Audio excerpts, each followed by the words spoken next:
नाज़रीन, एक तो लाहौर और इस्लामाबाद में बैठे हुए हमारे कुछ अरस्तू किस्म के दोस्त जो है ना, वो अपनी झूठी क्रेडिबिलिटी और अपने आप को एक किस्म का बड़ा सहाफ़ी ज़ाहिर करने के लिए आए रोज़ कोई ना कोई ऐसी झूठी लिस्टें जो है वो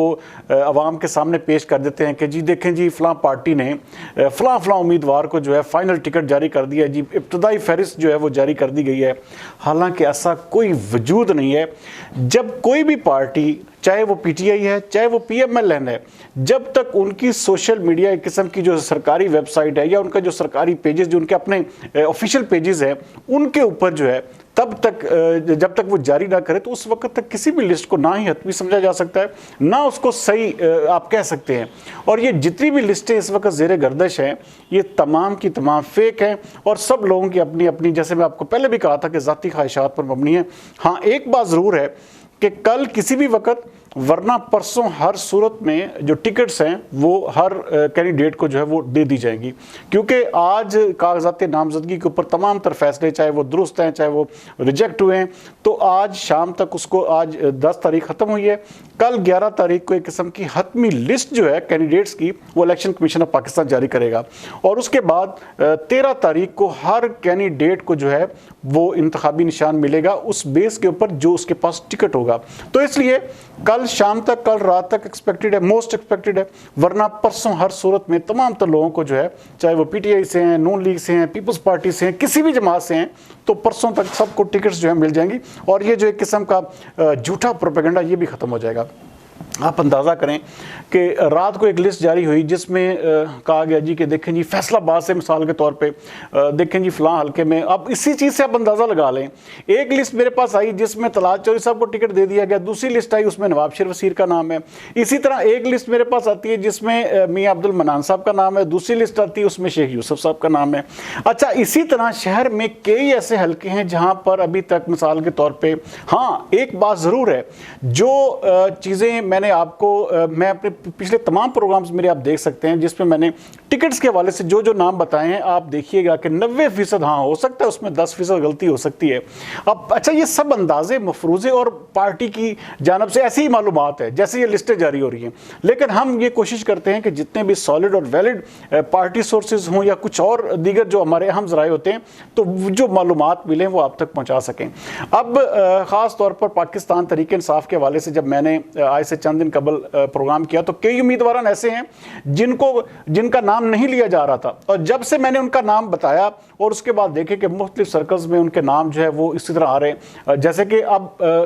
एक बात, वो हल्के की बात हो रही थी कि जी यहाँ पर जनरल अकरम शाही को हर सूरत में टिकट मिलेगा, तो उस वक्त मैंने बता दिया था कि यहाँ पर चौधरी लतीफ़ नज़र गुज्जर जो हैं उनको जो है मोस्ट एक्सपेक्टेड जो है उन्हीं को टिकट एने का दिया जा रहा है, और उसके नीचे हो सकता है कि वो रियाज को मौका को ले लें या हो सकता है कोई और शख्स उनकी जगह पर आ जाए। तो यहाँ पर भी अभी तक ज़्यादा चांसेस चौधरी लतीफ़ नज़र के ही हैं एनए के टिकट के हवाले से। और उसके साथ साथ एक और हल्का था जहाँ पर मैंने कहा था असद मौज़म के कागजात नामजदगी जो हैं वो मुस्तरद हो गए हैं, अब उन्होंने अपने बेटे को आगे किया, तो ऐसा नहीं हो सकता कि एक 2 बार का टिकट होल्डर महबूब आलम सिंधु जो हैं वो वहाँ पर मौजूद हैं और उसके होते हुए किसी और बच्चे को, किसी को या उनके बेटे को टिकट दे दिया जाए। तो ये बहुत सारी चीज़ें हल्कों में हो रही हैं। और ये जो ख़ास तौर पर एक और हल्का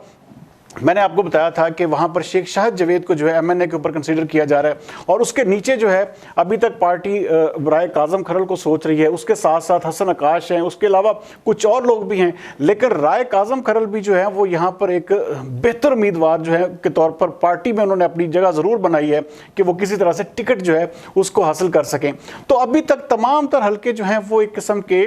एक मफरूज़ों के ऊपर और सुनी सुनाई बातों के ऊपर हैं, और मुस्लिम लीग नून की जितनी लिस्टें आपके सामने बनी है ये सारी की सारी उसी तरह हैं कि जिसमें किसी भी, ये सारी फेक लिस्टें हैं। तो इसलिए जब तक पार्टी की जानब से कोई वाज़े तौर पर एक किस्म का उनके ऑफिशियल पेजेस पर या ऑफिशियल वेबसाइट्स के ऊपर जो लिस्टें ना जारी, उस वक्त तक सब के सब बाजारी बात है, आपस में लड्डू बांट भी रहे हैं, खा भी रहे हैं, लेकिन किसी को भी इस वक्त तक नहीं कहा जा सकता जब तक पार्टी उसको जो है ऐलान ना करे। तो उम्मीद है कि कल शाम तक जो है बहुत सारे हल्के जो है क्लियर भी हो जाएंगे, बहुत सारी टिकट्स जो है क्लियर भी हो जाएंगी। और साथ ही साथ एक चीज़ और है कि एक बात ज़रूर है कि जिन जिन हलकों में मुस्लिम लीग नून या पाकिस्तान तहरीक इंसाफ कमज़ोर है, मैं उन हलकों की निशानदेही भी कर चुका हूं। और अगर वहां पर कोई भी ऐसे उम्मीदवारान को टिकट दिया जाता है तो वहां पर फिर उन पार्टियों की, जिसे कहते हैं कि वो हार जो है वो उसको कोई भी टाल नहीं सकेगा। उसकी वजह यह है कि ग्राउंड पर कई उम्मीदवारान ऐसे हैं जिनको अभी भी पार्टियां सोच रही हैं टिकट देने के हवाले से, लेकिन वो इंतहाई कमज़ोर हैं। जैसे हम अब देखें, हम अक्सर बात करते हैं कि एक अकरम अंसारी साहब कमज़ोर कैंडिडेट हैं। अच्छा, वहां पर अगर मैंने कहा था मलक नवाज को टिकट दे दिया जाता है एनए का, तो वो ज्यादा मजबूत उम्मीदवार के तौर पर वहां पर सामने आ सकते हैं। तो अब कई हल्के ऐसे हैं जहां पर ऐसी ही सूरत हाल है, वहां पर टिकट के हवाले से कशमकश जारी है, लेकिन उनके आपसी ताल्लुकात भी, जिसे कहते हैं मिसाली, अगले दिनों मलक नवाज और अकरम अंसारी की एक तस्वीर वायरल हो रही थी जिसमें वो इकट्ठे शेर चक्कर हो रहे। तो इन तमाम तर सियासतदानों की लड़ाई जाहिर बात है टिकट की हद तक है। जैसे राना एहसान अफजल है, मैंने कहा था कि वो अगर उनको पीपी 110 में टिकट दे दिया जाता है तो वहां पर मजबूत साबित हो सकते हैं और वहां पर एक अच्छा इंपैक्ट डाल सकते हैं, क्योंकि वहां पर मैं राम रशीद इंतहाई कमजोर उम्मीदवार हैं। और अगर इन लोगों को टिकट दे भी दिया जाता है तो उनकी कमजोरी या उनकी खामियां जो है वो पीछे नहीं हट जाएंगी, वो फिर अगले जब इलेक्शन का दिन आएगा तो एक किस्म की वो सामने आएंगी। तो बहुत सारे हल्के हैं जहां पर बहुत सारा काम, अब जैसे लिस्ट ये जारी करवाएगी जिसमें कहा गया तलाल चौधरी को टिकट दे दिया गया, तो क्या ऐसा मुमकिन है कि वहां पे नवाब शेर वसीर जो है वो बैठ जाएंगे या नवाब शेर वसीर इलेक्शन नहीं लड़ेंगे? उन्होंने तो किसी अपने बच्चे के कागज भी, एक किस्म के बेटे के कागज भी जमा नहीं करवाए किसी भी एमपीए के लिए। तो यहां पर इस तरह के मफरूजों के ऊपर लिस्टें जारी करवाकर अपनी जाती मन की तस्कीन तो की जा सकती है, लेकिन हतमी तौर पर उसको वैलिड और सॉलिड तभी माना जाएगा जब वो पार्टी के ऑफिशियल पेजेस से जो है वो उसको जो है वो ऑनर किया जाएगा या उसको बताया जाएगा। तो बहुत सारी चीजें अगले आने वाले 24 घंटे में हो सकती है, क्योंकि आज देखें कि पाकिस्तान तहरीक इंसाफ का बल्ले का निशान बहाल हो गया है, लेकिन इस जो इलेक्शन कमीशन के जराए हैं वो ये कह रहे हैं कि कल इसके हवाले से सुप्रीम कोर्ट में जो है अपील फाइल की जाएगी और पीटीआई को बल्ले का निशान नहीं दिया जाएगा। तो अभी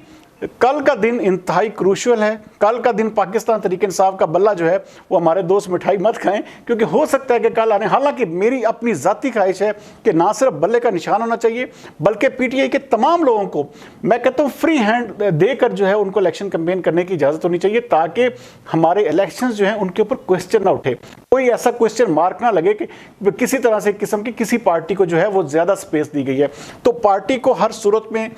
लेवल प्लेइंग फील्ड मिलनी चाहिए। पीटीआई के तमाम तर कैंडिडेट्स को जो है वो फुल फ्लेज उनको इजाज़त होनी चाहिए कि वो अपनी कैंपेन करें। देखें, हार जीत 8 तारीख को होनी है, उससे पहले मैं और आप या कोई भी ऐसा शख्स जो है वो इस हवाले से कोई भी प्रेडिक्शन नहीं कर सकता। तो बहुत सारी चीज़ें जो है अगले आने वाले 24 घंटे में होने जा रही हैं। हो सकता है कि बल्ला वापस हो जाए और उसके बाद जो है बैट्समैन के मुझे ज़्यादा चांस लग रहे हैं बतौर इंतखाबी निशान पीटीआई नजरियाती के कि वो जो है वो एक किस्म का इन होगा, लेकिन हमारे मुल्क में कुछ भी हो सकता है। तो हमारी नेक दुआएं और तमन्नाएं ज़रूर पाकिस्तान तहरीक इंसाफ के साथ हैं कि उनका बल्ला भी बहाल हो और उनके तमाम कैंडिडेट्स को एक किस्म का फ्री स्पेस भी मिले और फिर इलेक्शन का मज़ा भी आएगा और इलेक्शन को एक किस्म का हर बंदा मानेगा और इलेक्शन को कोई सिलेक्शन नहीं कह सकेगा। उम्मीद करता हूँ कि आज का प्रोग्राम आपको पसंद आएगा। अगले व्लॉग तक सरदार अमीन जतोई को दीजिए इजाज़त। पाकिस्तान जिंदाबाद।